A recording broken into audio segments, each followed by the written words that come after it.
All right, welcome to the program. This is another episode of the Boy Mom Podcast. I'm your host, Suzanne Carowin. And today we have a special guest duo, Joe and Frank Anderson. Gentlemen, welcome to the program.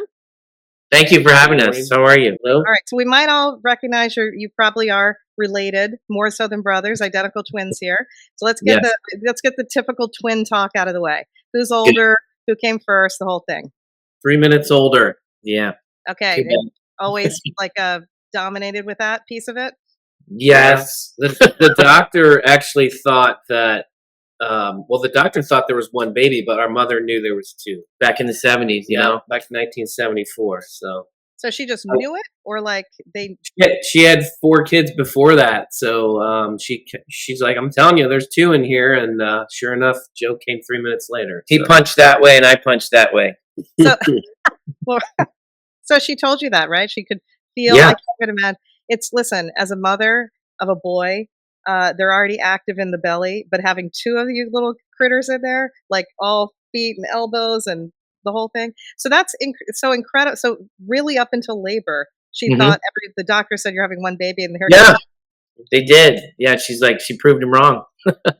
That is hilarious. Okay, so here you both come, and so where are you in birth order then? So you're the babies. So so Frank and I are 5 and 6, and Mom had 10. So there were 7 boys and 3 girls. So we're right in the middle. You're the median. Yep. I'm the actual median. I'm 5. He's slightly off at 6. Yeah. Unbelievable. So how did that work out? So it's like single. Are you you're the only twins? There's no other triplets or anything in there. Nobody else caught in there? 7 boys, 3 girls, right in the middle. Our mom said it was easy. She never needed a babysitter because we're all so close. There's about four of us all 1 year apart. Yeah. So there's a pretty tight spread there. Pregnant for 7 years of her life, really, if you do the math, I think. We're a little Polish, so I don't know if I have that right, but you could probably double that easily. Yeah. Yeah. Crazy. That's crazy.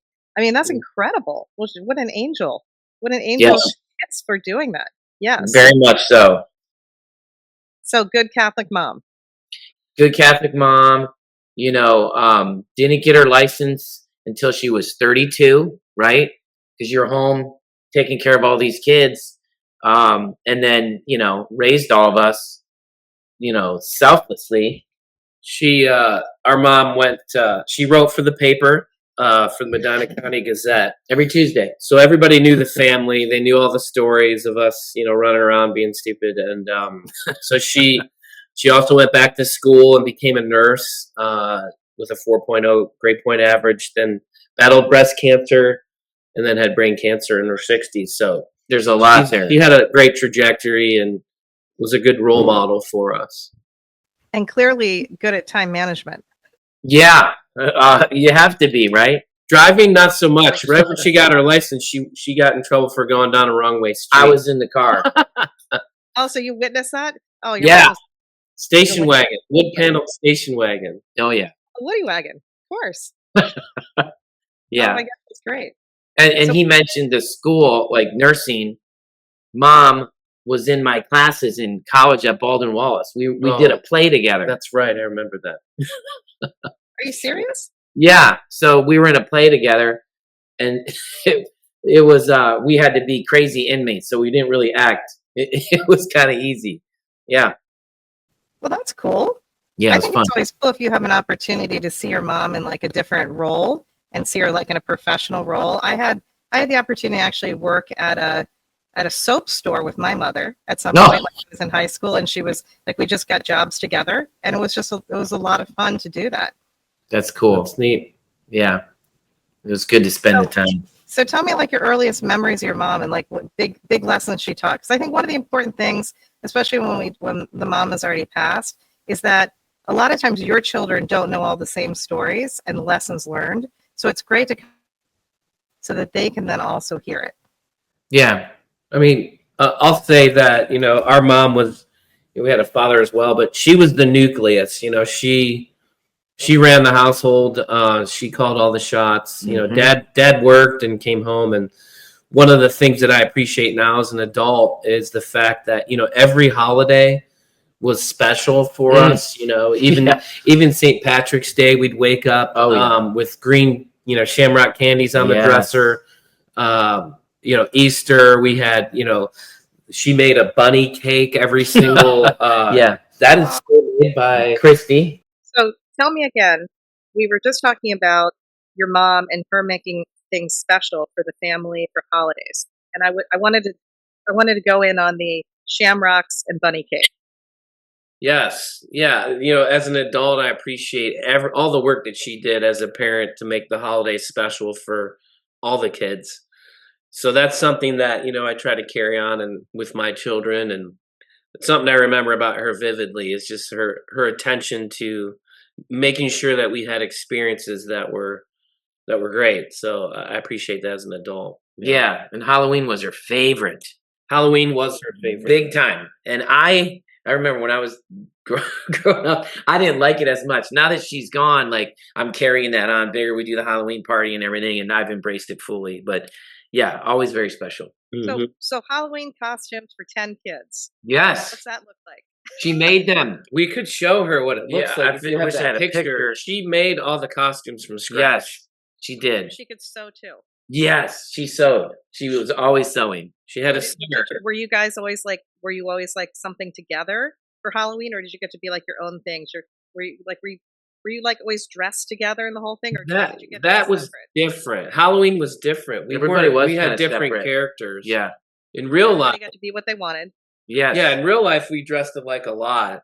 She made a I don't want to digress, but we went to Twinsburg, Ohio every year in August for a festival, and she made t-shirts for us.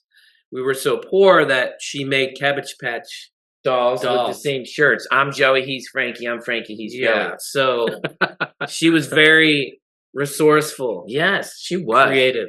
So you went to a twin? Is it a twin conference in? Twins Day Festival is what annual festival. You got trotted out to say, "Here's my twins." And we were in talent shows, and she made those outfits. I was Willie Nelson.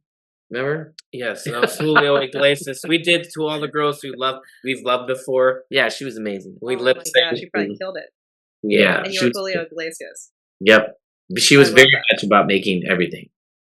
So, what do you think that kind of biggest lessons that that shaped you guys as men, as boys? Because I think other moms need to say that, and I'll premise that with saying that we have a lot of women right now who come to me, and one, they don't want to have children, number one, right? Or they're scared to have children, or they're have trepidation about having children, or I have a lot of people, strangely right now, that have found out they're going to have boys, and they're also scared, and because they like girls and they wanted girl babies, right? And now they're faced with these boys, and we talk about the importance of the boy-mom relationship, but we don't talk about it enough in our society. Is my premise, right? Yeah. And how special that is. So even with 10 kids, you've already given me a scenario where your mom has actually been the hub of the whole thing, has been able to provide. She's endless amount of love. It sounds like, as well as costumes and special stuff. So I mean, how did she deal with both? With all that, how did she kind of sort her attention? How did that happen with you? Lessons learned. Why boys are good, and why that's a good thing. Yeah, I mean, she burned the midnight oil. I think she was always doing something, and I vividly remember her on that couch. Remember the upstairs in the foyer, like putting lotion on her feet. Or typing, or typing all the time, helping us with our papers. So for me, as a father of twins, who are boy-girl twins and a son, like that kindness and softness and patience in spite of all the adversity you're dealing with, just drives me in my day as a father, to just take it in stride. Don't complain.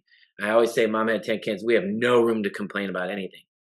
Yeah, one of the biggest lessons that I think our mom provided was just how to be selfless, to have 10 kids. As you said, a lot of people aren't doing that anymore. That's a selfless act, because it's a lot of work. It's a financial burden. So for her being so selfless, she made dinner every night for us, make sure we had good meals. She provided as much as she could. She was very resourceful. So some of the qualities that I looked for, even in my children's mother, was, I kind of probably sought out those things.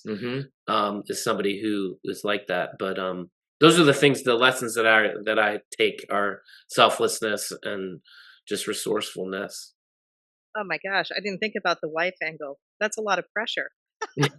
Yeah, It is because, I think a lot of people look for things in their life that were comfortable for them, and I just thought of it in the moment. I didn't rehearse, but those are things that stick with you. It's ingrained in you. Like, this is the type of woman that I want to mother my children, or stuff like that. I know it sounds weird, but or embody that behavior as a man. Yeah. And that's kind of what, for me, where I kind of went, I guess. That's the not impression knowingly, she I made. suppose. Yeah.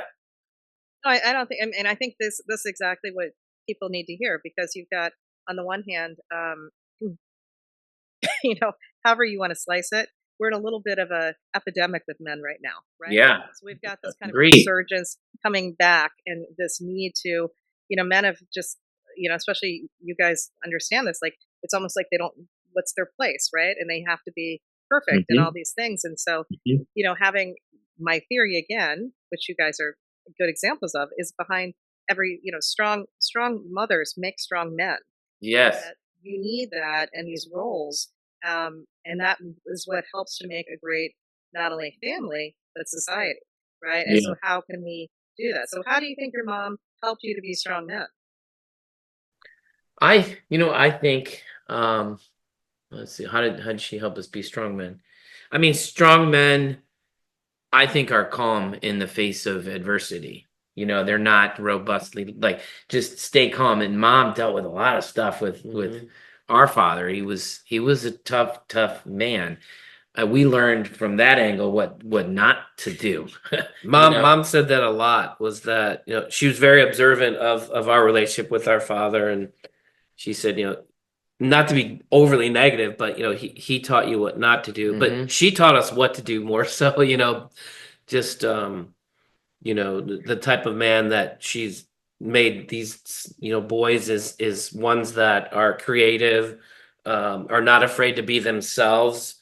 We're musically inclined, and she's somebody that has taught me to, like, pursue my interest, like music, whatever the interest is, and be bold about it and not care what people think. She went to clown school. Yeah, she was. So she Peaches. She was brave. Peaches and cream. Yeah, brave. And that's a whole nother story.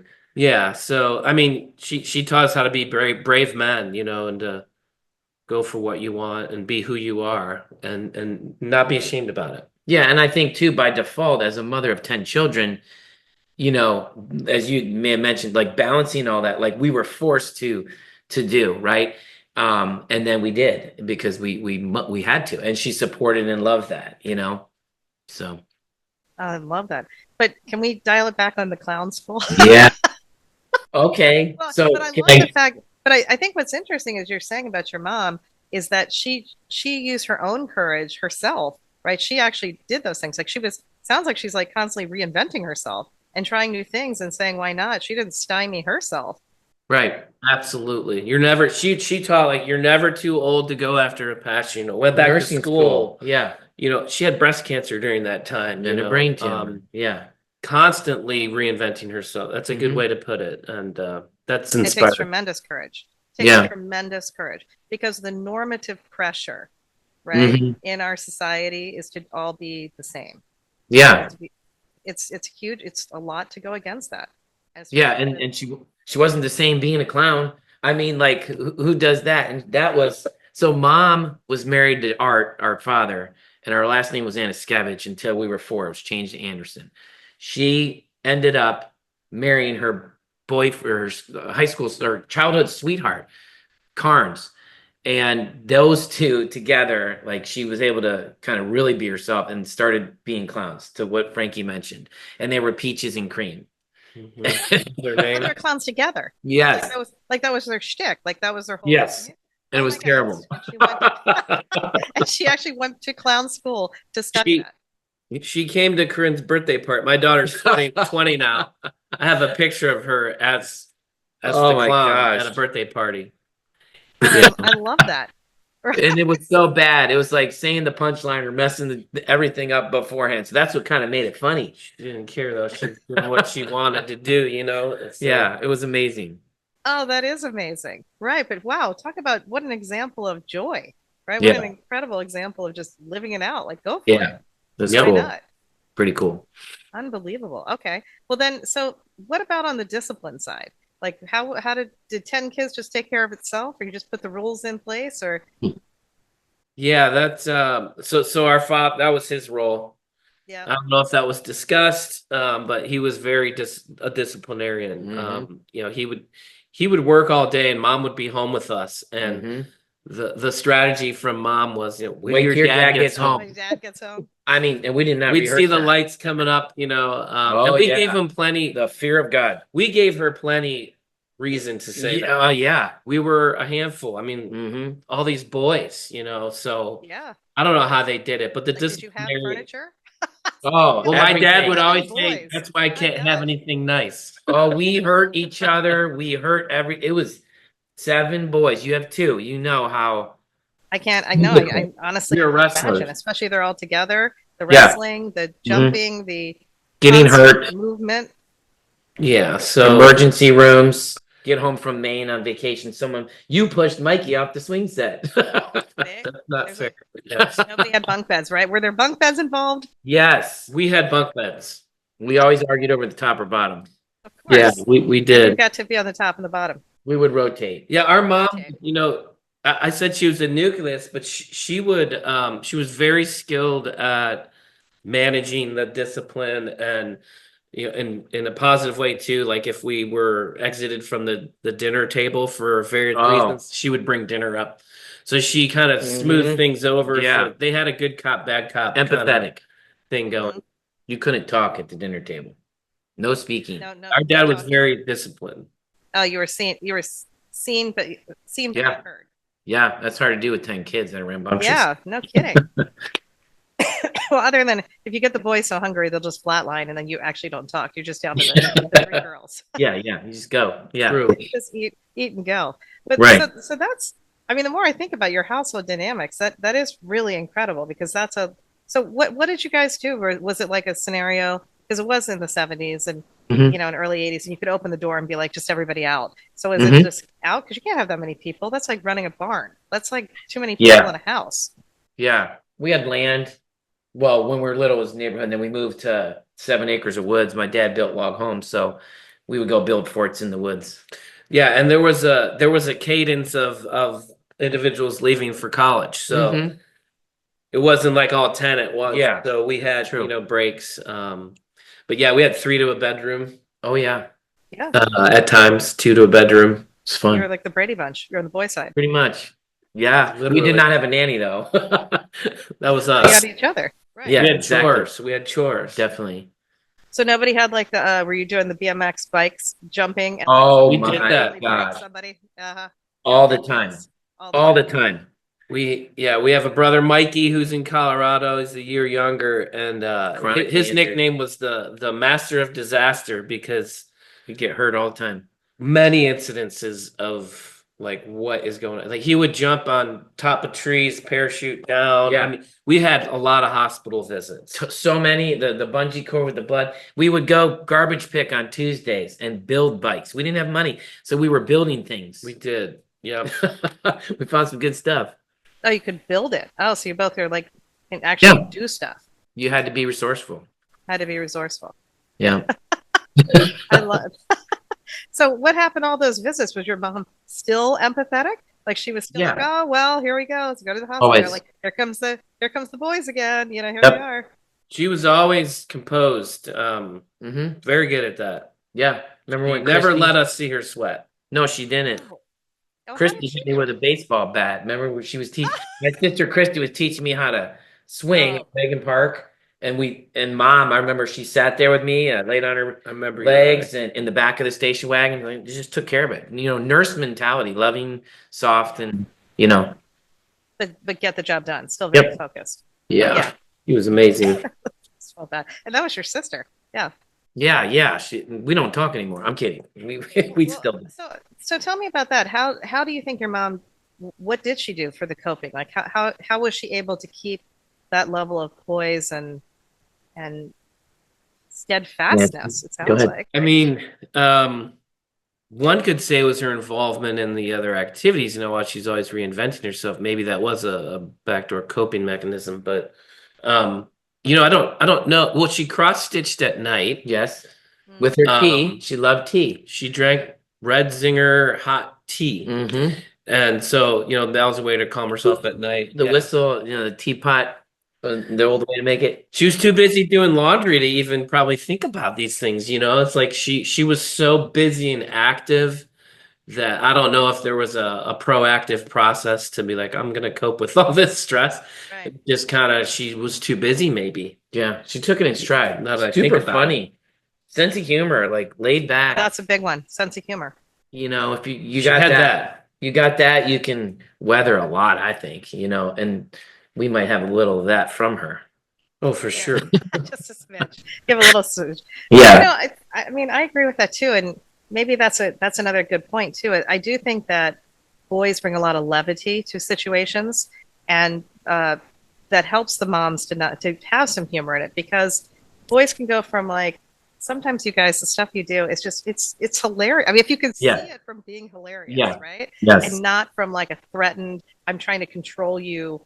But clearly, at 10, you're not controlling anybody, right? Like that's just, you got to get some sort of organization framework and then let it roll. But I can see that too, and I don't know that we talk enough to moms about that, about like, let go. It's like, Yeah. because women tend to get a little, right, and one of the best things that men can do is like, it's okay, like, it's like, relax, it's going to be okay, this is not like the end of the world. And I think, Agreed. I think that's a specific role that men are really good at doing, that women Mhm. need to hear, to say, Yeah. like, this too shall pass. Right. I totally agree. I've seen that in relationships and friends, is where the dad's like just so uptight and he's like, come on, stop it, guys, stop it. And Yeah. then the mom's like, just chill out, It's Mhm. like that's a skill set that Yep. that is very good. Maybe it's just the feminine touch. Men are a little bit more strict and tense. Yeah. Got a lot of, Yeah, I buy that. Yeah, I mean, that's very much. I can relate to that, but I think if you can see I just find, like, as a boy mom myself, they're so funny, and like, because you're so different than me, and I can identify how different you are, and you just need this space, right? Like, you're just entirely a different animal. Yeah, it's true. It's Proven immature. yeah, I know. I mean, I clearly remember one day I was, it's a little on the TMI side, but I remember we had a downstairs basement when we lived in Virginia, and I was, the boys were probably 6 and 5, like right in that age group, somewhere there, 6 and 4. And I'm going to the bathroom, the door's open, and I'm seeing them, and all of a sudden I see them go, come on, they're whispering, and the two of them both have buckets of water in either hand, right? And one has a ball, and they're headed downstairs. And I'm like, whoa, whoa, whoa, whoa. What are we doing? Where are you going? Disaster. Where are you going? And I was like, are you going to make a dunk tank? And I just knew it. I just could see it, right? I could see it in their face. And they're like, oh. And I was like, okay, make the dunk tank, but just do it outside. Yeah. Right. Creative. So they're so funny. I mean, there's Oh, nothing it's awesome. you can do with that if you can accept it and not try to make them into something else. Yeah. I think that's important. Okay, so Right. you two as fathers yourselves now, as husbands and fathers, so Joe, you've got the boy and girl twin. Frank, what do you have? I have my daughter. She's at University of Cincinnati on the dance team, pre-law. She's a sophomore. And then my son Carter, who's my daughter's name's Corinne. My son Carter, who's a junior at Gahanna Lincoln, into cars. Okay. What's that? You both have a boy and a girl? Yes. Yep. And then Davis, of course, my oldest. You know that. Yes. So then how you guys know as fathers, with that kind of piece of it, how do you see your own wives with then their sons in the boy mom scenario there? How do you see that? I can see, I'm going to talk to sports and relate. Like my wife, Natalie, she played, college basketball. In sports, like I take more of my mom's role with Davis. You're doing great. I love you. Keep it up. She will break his back. She'll be like, you're not putting in enough effort. You're not running fast enough. So that's different, but yet loving and supportive. It's just a different angle. And I think that's what kids need, is this, yin and yang from mom and dad. Yeah, I think that what I've experienced with my two, they're very different, is that, boys are just immature. They take longer to mature. Mm-hmm. So, for me, like, I have to it's not like lower the expectations, but just to treat them individually with their goals and their expectations and how you handle their stuff. So, that's the one thing I've noticed, is just the levels of maturity, and then the constant work I have to do as a father they're different. They're different human beings, and you can treat them differently. So, yeah, it's one So, thing I noticed. what kind of lessons, on that one? So, one thing um, that I wanted to kind of bring up on that I think it's interesting is that as a one of the things as a wife and then also as a boy mom is I realized how much of my life as a young woman, whether we're talking like let's go middle school on up, spent all this amount of tons and tons of time thinking about what the boys thinking about, da da da. And I've come to find out now as a boy mom, they're not thinking about you at all. Nothing. They don't think about anything. It's like, what's up there? That's true. We're void up here. It's amazing. And yet there's all this consternation all the time on the part of the girls and the young women. And they're all wrapped up with all this stuff Yes. about on and on and on, things that haven't even happened yet. Yep. They're upset about. And like literally now that I'm a boy mom, I can tell all of those girls, they're not thinking about you at all. And it's nothing personal. They're just not. True. They're It's just true. not thinking. Yeah, there's not much I there. try to think, but nothing happens.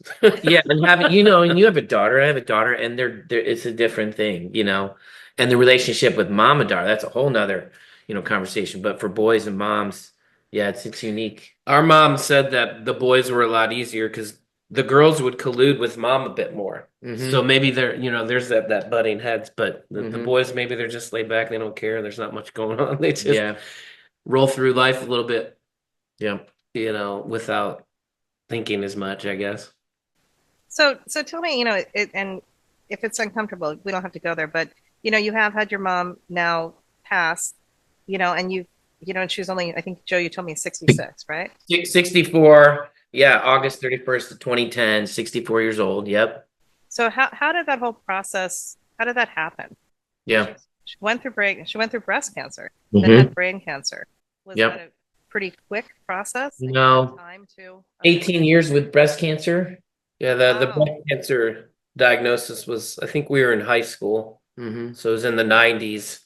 Yeah, that's probably right. And then she started to have symptoms of the Like a TIA, brain seizures. Yeah, Mhm. we thought there was stroke, but that was around A year. 2008 or something like Yeah, that. yeah, almost. Yeah, like a year and a Couple half or years. something prior. So she lived a long time it was a grade 4 astrocytoma. And yeah, so that happened.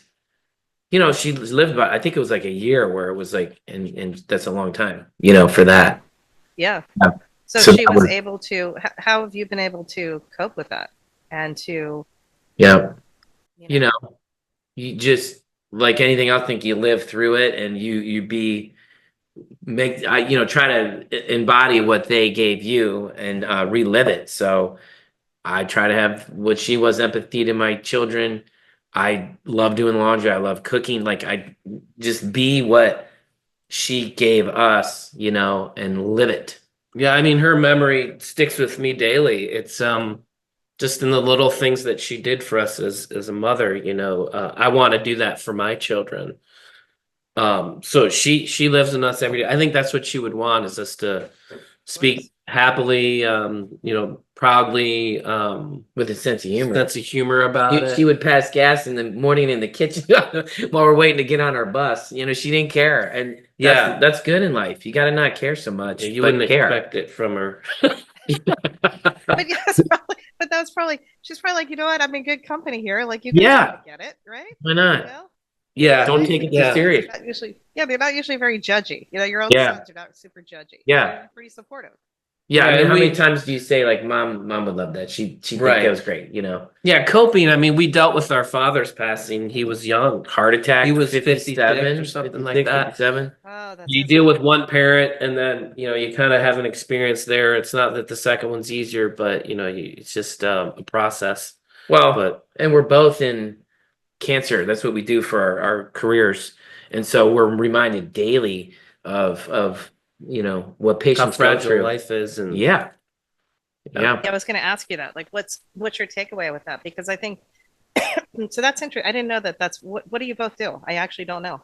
Go ahead, Frank. I sell 3 oncology products. Okay. And we've both been in the pharmaceutical industry for 20 plus years. Mm-hmm.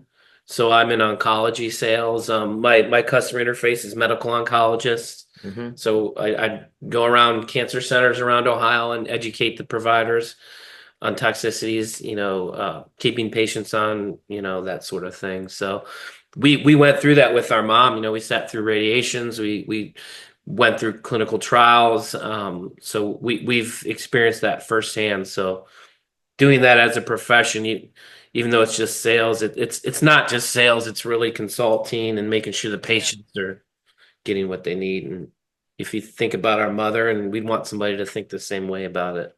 And I'm on the other side of that cancer side. I see him in the clinics locally that we both cover territories. Like, there's 2 of you.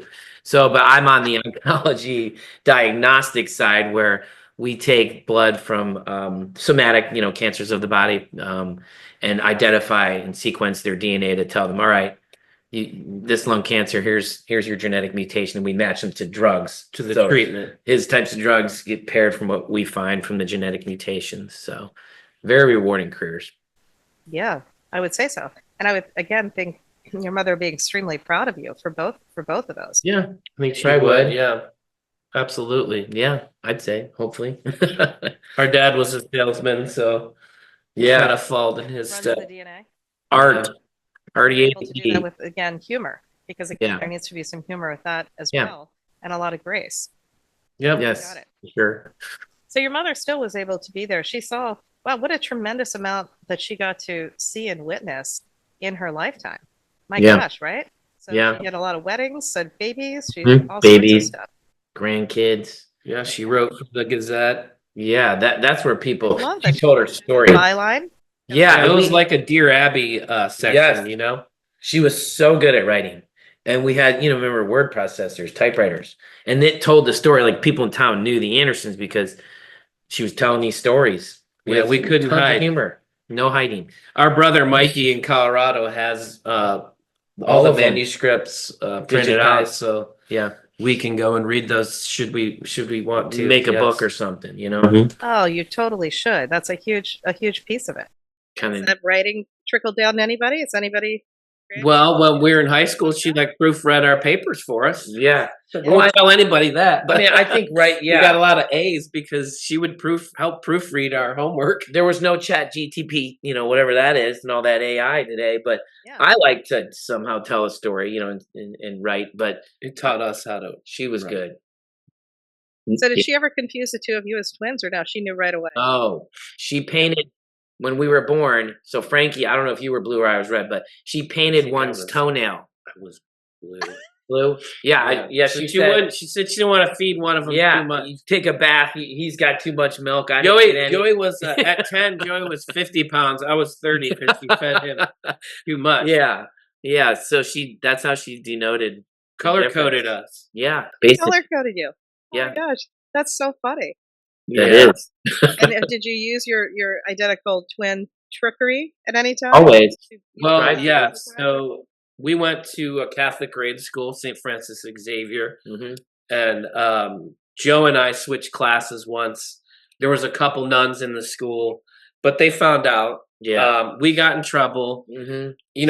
Behind all that you talked about discipline, so I'll just bring up something real quick. Is behind all the discipline, I know they were laughing behind closed doors. Oh, yeah. So and I can see that with you, maybe with your children, is that Oh, so you much. said they're so funny. But I know they thought we were funny, but they had to discipline at the same Oh, time. You have to, man. like keep up the whole, appearance. Yeah, I noticed that a lot. We You did can't some enforce, stuff. you can't reinforce the behavior. Yeah. Exactly. In Catholic school, remember they poured the concrete, the basketball hoop, and somebody dared me to run through it. I ran through it. Mom was kind of upset about that. They had to write a check. Joey you ran through covered the to fix it? concrete, but she was always good with it. Yeah, she always took care of it. So That's great. So, kind of as we kind of start to wrap up here, from a standpoint of, is there anything there that your kids don't know about their grandmother? and things that you would want them to know? I mean, a lot of stuff we just talked about today, I'd like to, have a conversation with them after. It brings back a lot of memories when you begin to talk about it. They do know a lot, and I think our kids, I know from me, I'll speak for mine, they love those stories. Yes. Um, and so I'd have to, and usually it's about us and the stupid stuff we've done, but it makes me want to go back with my kids to kind of talk about Nana Noreen, and Hmm. teach them a little bit more. Yeah, I think the dynamic with the large family, when you just sheer numbers, you've got all these uncles, all these Mhm. aunts. We get together at family outings and stuff. That's where the stories are told. Mhm. So, Sure. we're probably unique in the fact with the large family that there isn't anything that they don't know, probably. Yeah. Because all the stories have been shared. I've learned a lot from my older siblings, Yeah.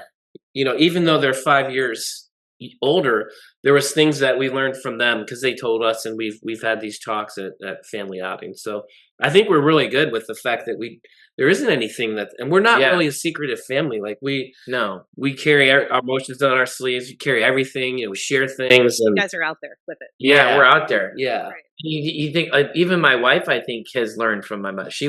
Natalie went back to school, changed careers, become a nurse in 40s. So like I think everybody can learn and watch Yeah, I didn't think about that. That's from very our Yeah, parents. that's huge. That's Yeah. a huge legacy to be able to pass on to people, to have Yeah. that resiliency and just that ability to change where so many people get stuck, and to Mhm. see a woman be able to do that. But I also think it's really nice because as you're right, I mean, with like the folklore of the family, all the highlight and the funny stories get kind of passed on. But I think I'm going to point out something you said, which is really nice, which is both of you have this memory and you relate the teapot whistle, right? With the cross stitching just sitting there in that Mhm. quiet time. And that's a very special thing too, because, Mhm. that's probably where she was kind of getting her resolve and filling that up and whatnot. And that ability to have both, that's Mhm. very important. Yeah, I would add the third thing to the teapot and piano. the Piano. fairy dust. She had a jar of fairy dust. She would sprinkle it everywhere. Oh my And gosh, she played the that's piano. fun. She taught us how to play the piano. I remember learning how to play the piano. Yeah, she played. You used to have her piano. Yeah, I have the piano here in the house, still here. Yeah. Old Wurlitzer. Wow. Yeah. Wow, what a Renaissance woman that she Yeah, is. yeah, He totally. really was. Or her parents were something else. Frank, you were named after her So dad. yeah, Grandpa Frank. There was our Grandpa Frank Ziegman, and I don't want to digress, but there was a gas explosion in the 40s. 1933, They lived actually. in they lived in Lakewood, Mhm. Ohio. He lost his wife and children. Mhm. Um, they ran out into the basement and they died. So then our Grandpa Frank Remarried, and that's why wrote, we're here. and then they had our mother. So if that Yeah. wouldn't have happened, we We wouldn't be here. Yeah. But Wow. that happened in Lakewood, Ohio. Yeah.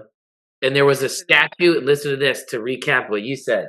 Oh, yeah. Statue of Mary was the only thing that was unscathed in that house when the rest of it fell down because it was upstairs on a shelf. Is that right? Yes, See? it is. Isn't that crazy? Amazing woman. Yeah. Nuts. So yeah. Boy, we could go all day about We have this. adversity. First mother. Yeah, fun. What an incredible story. Yeah. Mm. And then therefore there came your new branch there. And Yeah, with yeah, yeah. There it is. I have to think Big branch. Mother Mary also had a good sense of humor. I'm not sure Yeah, you totally. raised Jesus without a good sense of humor on that one. No one Yeah. talks about that, but I Right. personally believe. And then Yeah. one day, not too long ago, I heard somebody say, actually, Mary is the first Christian, right? Like she's number one. Mhm. And I just thinking in my mind, like she had to put on a penny or a jersey, she'd be number one. Right? And that just makes Yeah, me that's just number something one. that makes me happy, right? That's great. Again, funny things that boys do, like Yeah. trying to get through church with boys. We didn't even get into that. Oh, we've got stories. Oh my God! You remember the one with St. James was on Detroit Avenue in Lakewood. We would go every Sunday to Oh, Grandpa yeah. Frank's house, pull in the driveway, walk across the street. One mass, Mom was sitting next to me. I spread my legs and it said Joe carved in the pew. She's like, "You're gonna be a priest." I'm like, "I don't think so." We took up a whole pew too. They saw us coming. Yeah, And we Oh, were yeah, they were awesome like- boys. We were Yeah. awesome boys. So we were two pillars of faith there doing weddings, Yes. and we Oh were my God, symmetrical. I You can't know. even imagine. Yeah. I can't even imagine because trying to keep any boys right in church Insane. at all. And Yeah. I think now as a mother of adult men, young men, I love seeing the boys in church. It's my favorite, right? Yeah, it's fun. They're a mess. They're about to erupt in some moment. We had to go to mass twice or 3 times a week because we were at a grade school. Yeah. Oh my They gosh. went to Not church. a lot of that. But trying to keep that many children in one place, right? Halfway sitting And still. dressed. Yeah, they You got had to us have up shoes and every pants. Sunday. We went to Yeah, church. it wasn't like back in the day. It's not like you were allowed to bring in all like these kids nowadays. They bring in like coloring books and Oh, snacks. they got iPads. Cell phones. Even. We had the Bible. Yeah, exactly. You didn't have Yeah. any of that stuff going. You were going to sit We were there giving and, like, each other wet willies. Yeah. yeah, right. All this stuff that happens, and yeah, my boys used to make brackets of like the saints, like they do. Oh, brackets that's nowadays. hilarious. Yeah, so they look down, and then that would keep the two of them going because they like who was going to win, right? And yeah, So inevitably, competitive. like one of the archangels came and just knocked it out of the park. That's hilarious. So good. But it's great. All right. Well, final thoughts. Thank you both for being on the Boy Mom podcast. But final thoughts you want to give out there to the world, to your children, to anybody, to your mom? No, I mean her legacy stays, vibrant in my life and others I know, and just try to be the best parent I can, and take the lessons I learned from her that we talked about today. So, yeah. Yeah, I'd say if she's listening, I just want to say thank you. That is like what she's done for us to be where we are. It's full of gratitude, and if I can live halfway that she did, this would be an amazing story for our families. So Yeah, she was. Thank you so much. I'll tell you on behalf of all moms, that's the goal in life is to hear their sons say something like that. Oh, I love it. You've made, I'm sure you've made everybody happy, and they're like, yeah, we want our sons to be like that, and that's important Yes. too. We need good role models like the two of Yes. you. So I'm glad that you have both daughters and sons. I wouldn't go that far, but Thank you for having us, though. we are good role models. This is fun. We try to be. I say we should do this again, but you need more guests. This was great. We appreciate it. And it's beside, I just have to ding both of you because you're like, hey, we're like calm and we take the poise role, whatever. I've seen you both at lacrosse games, so. Oh gosh, obnoxious, right? That's the That's what it competitive, changes. Yeah, competitive Okay. spirit. We like to win. yeah, that's where it Of course. changes. Well, I think your mom would say, that's amazing, right? Like, live it out loud. Let's go. Well, yeah. they never went to our wrestling meets. She could not. She would be very. She wanted She's to, but afraid. we were so aggressive. She wants to get hurt. Yeah, she was nervous. Listen, as a mother, I mean, maybe she told you this, but of all the sports my boys have played, wrestling, like Blake is the only one that wrestled. That is the most intense 1 minute at a time possible thing you possibly do as a mother. It's like you're not breathing. Like I have to Exactly. be on the mat with the kid. Well, Yeah. When she would go to the meets, she would bring her rosary, and she would just sit there with the rosary. Amen. And then my dad would just yell awkwardly, "Pin him!" He's not what he's talking about. He could No have clue. stayed in the garage. He's yelling, "Pin him!" It's like No clue. we were embarrassed, but I wish I wasn't embarrassed as a kid because my parent was there to see me. Yeah, yeah. He was just good. They did the best love they could. All right, guys. Well, thank you so much. Look forward to seeing you in the actually near future in person, Okay. hopefully. All Thank right, you so nice to much. see you. All Thank right, you. Take care. Bye. Thank you. Take care.